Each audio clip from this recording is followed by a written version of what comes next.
కాబట్టి ఈనాడు తెలంగాణ రాష్ట్ర ముఖ్యమంత్రిగా మళ్ళీ ఎల్బీ నగర్ శాసనసభ నియోజకవర్గంలో మీ ముందు నిలబడి ఈ ప్రాంత అభివృద్ధికి 100% నేను సహకరిస్తానని ఈ వేదిక మీద నుంచి సవినయంగా విజ్ఞప్తి చేస్తున్నా. ఆనాడు పార్లమెంట్ సభ్యుడిగా ఇక్కడ కాలనీలలో వర్షం వచ్చినప్పుడు మల్రెడ్డి రామరెడ్డి ఇక్కడనే ఉన్నాడు. కొంతమంది మిత్రులు కార్పొరేటర్లు ఇక్కడ లేకపోయినా ఆనాడు వరదల్లో కాలనీలు మునిగినప్పుడు కప్పెర చెరువు నీళ్లు మొత్తం ఇక్కడ కమ్మేసినప్పుడు మీరు సమస్యలు ఉన్నాయంటే అధికారుల మీద ఒత్తిడి తేవడానికి ప్రభుత్వానికి సమస్యల్ని విజ్ఞప్తి చేయడానికి ఆనాడు ఈ బస్తీలన్నీ తిరిగినాం. ఈ ప్రాంతంలో దాదాపుగా 90% అన్ని పార్టీల రాజకీయ నాయకులను నేను గుర్తుపడతా. ఈ ప్రాంతానికి వస్తే నా సొంత ఊరు కొండారెడ్డిపల్లికి వెళ్ళినప్పుడు ఏ అనుభూతి కలుగుతుందో ఈ ప్రాంతానికి వచ్చినప్పుడు కూడా నాకంతే అనుభూతి కలుగుతుంది. ఎందుకంటే మా ఊరిలో నన్ను ఎంతమంది మావాడు అనుకొని అభిమానంగా చూస్తారో ఈ ఎల్బీ నగర్ ప్రాంతంలో ప్రతి ఒక్కరూ పార్టీలకు అతీతంగా మావాడు రేవంత్ రెడ్డి ఈరోజు ఎదిగిండు, ఈరోజు తెలంగాణ రాష్ట్రానికి ముఖ్యమంత్రి అయిండని అభిమానంతో పలకరిస్తారు. ఏ రాజకీయ నాయకుడికైనా ఈ అభిమానమే కావాల్సింది.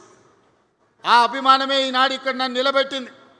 అందుకే ముఖ్యమంత్రి అయిన తర్వాత ఈ ముఖ్యంగా మల్కాజ్గిరి పార్లమెంటు నియోజకవర్గ పరిధిలో ఒకనాడు రంగారెడ్డి జిల్లాలో అటువైపే అభివృద్ధి కనిపించింది. నగరాలు వచ్చినా, కాలనీలు వచ్చినా, హైటెక్ సిటీలు వచ్చినా, అంతర్జాతీయ స్థాయి యూనివర్సిటీలు వచ్చినా అన్నీ ఆ వైపునే రంగారెడ్డి జిల్లాలో వచ్చినాయి. నగరానికి కూతవేటు దూరంలో ఉన్న మన ఎల్బీ నగర్ కావచ్చు, బిఎన్ రెడ్డి నగర్ కావచ్చు, వనస్థలపురం కావచ్చు, హయత్ నగర్ కావచ్చు, లేకపోతే గుర్రంగూడ కావచ్చు, బైరామల్గూడ కావచ్చు, సాహెబ్ నగర్ కావచ్చు, ఈ ప్రాంతం హైదరాబాద్కు అతి సమీపమైన ప్రాంతం. మన చంద్రాయన్ గుట్టతో సహా సంతోష్ నగర్ గురించి, సైదాబాద్ గురించి నేను చెప్పాల్సిన అవసరం లేదు. ఏ రోజు ఈ ప్రాంతం అభివృద్ధి అంటే ఎవరికి పట్టలే. దీని ఓల్డ్ సిటీ అనో లేకపోతే చిన్న చిన్న మారుమూల గ్రామాలను వదిలేసిండ్రు. ఏ రోజు కూడా ఇక్కడ నిధులు ఇచ్చాలన్న ఆలోచన చేయలే. మన ఓట్లతో గెలిచేది, కానీ అభివృద్ధి ఇంకొక వైపున జరిగేది.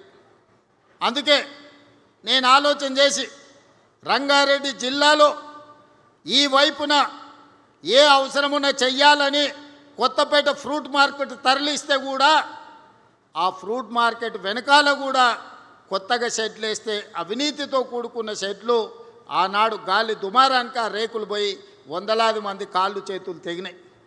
అందుకే ఈనాడు శంషాబాద్ దగ్గర 240 ఎకరాలలో 2400 కోట్ల రూపాయలతోని అంతర్జాతీయ ప్రమాణాలతోని ఈరోజు ఫ్రూట్ మార్కెట్, అదేవిధంగా flower market, fish market, mutton, chicken ఏం కావాలన్న, పోల్ట్రీ ఏమి కావాలన్న అందుబాటులో ఉండే ఒక అంతర్జాతీయ మార్కెట్ను మన వైపు తీసుకొచ్చినాం.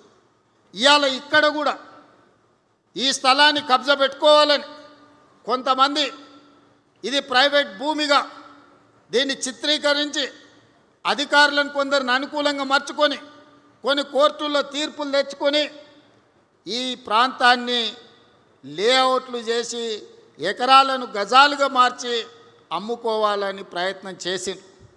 ఆ కేసు సుప్రీంకోర్టులో ఉంటే ఉద్దండులైన న్యాయవాదులను పెట్టి ఆ కేసులో ప్రభుత్వం గెలవడమే కాదు, ఈ ప్రాంతానికి కాలుష్య రహితమైన ఒక నాణ్యమైన గాలి, నీరు, స్వచ్ఛంగా ఈ ప్రాంత ప్రజలు బ్రతకడానికి అవసరమైన అభివృద్ధిని చెయ్యాలి అని దీని ఒక నేషనల్ ఫారెస్ట్ కింద, పార్క్ కింద ఈరోజు అంకితం ఇచ్చి 100 ఎకరాలుగా పైగా మొత్తం 424 ఎకరాలు జూబ్లీ హిల్స్ ప్రజలకి కాసు బ్రహ్మానందరెడ్డి పార్క్ ఉంటే ఎల్బీ నగర్ ప్రాంతంలో, బిఎన్ రెడ్డి నగర్ ప్రాంతంలో 424 ఎకరాల అంతర్జాతీయ ప్రమాణాలతోని ఇక్కడ పార్కు నిర్మించాలి. అవసరమైన నిధులు, అభివృద్ధి ప్రణాళికలు చేయడానికి నేను అధికారులకు ఆదేశాలు ఇచ్చిన. ఆదేశాలు ఇవ్వడమే కాదు, నేనే స్వయంగా వస్తా, అభివృద్ధి పనులను చేపట్టండి. అభివృద్ధి చేసే క్రమంలో ఆనాడు ఈ ఫారెస్టులో నుంచి కాలనీలకు వచ్చే వర్షపు నీరు, మురుగునీరు వెళ్ళడానికి ప్రణాళిక లేకపోతే వాళ్ళకు కూడా ఆదేశాలు ఇచ్చి ఏ కాలనీలో ఎంత పెద్ద వర్షం వచ్చినా ఏ చెరువు కానీ, ఏ కుంట కానీ, ఏ నాల కానీ ఎవరు ఆక్రమించొద్దు, ఏ కాలనీల నీళ్లు నిలవద్దు. కష్టపడి సంపాదించుకున్న ఆస్తి టీవీలు కావచ్చు, ఫ్రిడ్జులు కావచ్చు, మంచాలు కావచ్చు, పిల్లలు చదువుకునే పుస్తకాలు కావచ్చు, వాళ్ళ సర్టిఫికెట్లు కావచ్చు, నీళ్ళలో తడవద్దు, ఏ పేదవాడి ఇబ్బంది రావద్దు అని ఈరోజు ఆ నీళ్లు కూడా స్వేచ్ఛగా వెళ్ళేటట్లు ఏర్పాట్లు చేయమని చెప్పిన. ఆనాడు వర్షాలలో సరూర్ నగర్ చెరువు ప్రాంతంలో బస్తీలే మునిగిపోయినాయి. జీవితకాలం కష్టపడి సంపాదించుకుందంతా నీళ్ళలో కలిసిపోయినాయి. అందుకే ఈనాడు ఆ కష్టాలు ఉండొద్దు. ఆ కష్టాలకు కారణమైన కబ్జాదారుల కోరలను పీకాలని ఈనాడు హైడ్రా సంస్థను తీసుకొచ్చినాం. దాన్ని ఒక భూతంగా చూపించే ప్రయత్నం చేస్తారు. ఈడ మా అక్కలు చాలామంది మధ్యతరగతి, దిగువ తరగతి పేదవాళ్ళు ఉన్నారు. ఎవరిల్లన్నా హైడ్రా కూలగొట్టడానికి వచ్చిందా ఒకసారి ఆలోచన చేయండి. ఎవరు సొంత స్థలంలో ఎవరి ఇల్లు వాళ్ళు కట్టుకుంటే హైడ్రా ఎవరి జోలికి పోదు. ఎవరైతే చెరువులు కబ్జా పెట్టుకుంటారో, ఎవరైతే కుంటలు కబ్జా పెట్టుకుంటారో, ఎవరైతే నాలాలు కబ్జా పెట్టుకుంటారో, ఎవరైతే పార్కులను కబ్జాలు పెట్టుకుంటారో, ఈ కబ్జాలు పెట్టుకున్న వాళ్ళకు మాత్రం ఈపు సున్నం అవుతుందని నేను చెప్తున్నా. వనస్థలిపురం ప్రాంతంలో గుడికి సంబంధించిన స్థలాలు కూడా కొంతమంది కబ్జాలు పెట్టుకోరు. హైడ్రా వచ్చి కూలగొట్టి గుడికి అప్పచెప్పింది. అంతే తప్ప ఏ గజం భూమి కూడా మేమెవరం తీసుకోం. నేను, శ్రీధర్ బాబు, మా సురేఖ అక్కనో మేమెవరం తీసుకెళ్ళం.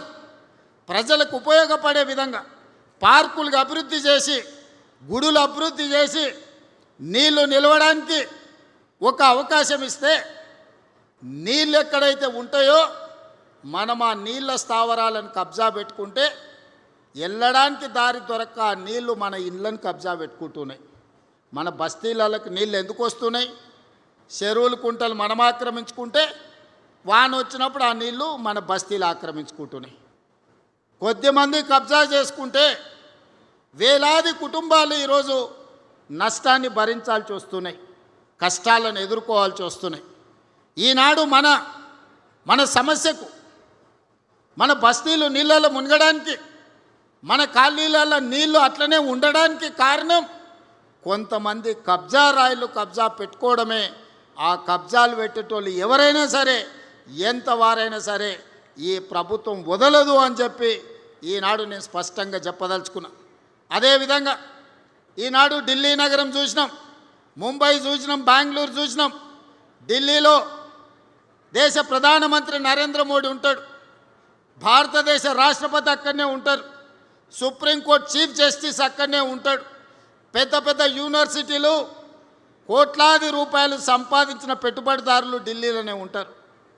కానీ ఆ ఢిల్లీ నగరం కాలుష్యం, గాలి విషం, నీరు విషం, అక్కడ నివసించలేని పరిస్థితి, ఇంట్లోకి వెళ్ళి బయటకు వెళ్ళలేని పరిస్థితి, పాఠశాలలు బంద్, పార్లమెంటు బంద్, రోడ్లు బంద్, పరిశ్రమలు బంద్, హోటళ్ళు బంద్. ఎందుకు వచ్చింది ఈ పరిస్థితి ఢిల్లీకి? అక్కడ పాలకులు పట్టించుకోకపోవడం, పాలకులు కాలుష్యాన్ని నియంత్రించకపోవడం వల్ల ఇవాళ ఢిల్లీ నగరానికి ఆ పరిస్థితి దాపురించింది. ప్రధానమంత్రి గారు కూడా ఏమి